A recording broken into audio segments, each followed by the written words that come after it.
தமிழ்நாட்டிற்கு இருமொழி கொள்கையே சிறந்தது என முன்னாள் முதலமைச்சர் பன்னீர்செல்வம் கருத்து தெரிவித்துள்ளார். சேலத்தில் செய்தியாளர்களிடம் பேசிய அவர், மும்மொழி கொள்கையை ஒன்றிய அரசு திணிப்பது தேவையற்றது என்றும் கூறினார். முறை சொல்லியிருக்கிறேன்.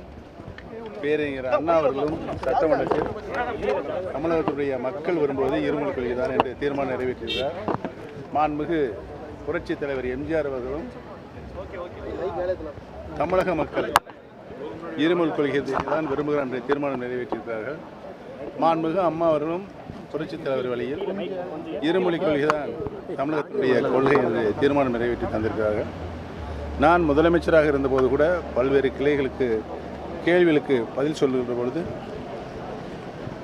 பேரறிஞர் அண்ணா, புரட்சித் தலைவர் எம்ஜிஆர், புரட்சித் தலைவர் மாண்புமிகு அம்மா அவர்கள் தீர்மானம் இயற்றியதெல்லாம் குறிப்பிட்டு தமிழக மக்கள் விரும்புவது இருமொழி கொள்கை தான் என்று விவரமாக சொல்லியிருக்கிறேன் என்பதை உடனுக்குடன் செய்திகளை தெரிந்து கொள்ள சன் நியூஸ் பெல் ஐகானை கிளிக் பண்ணுங்க.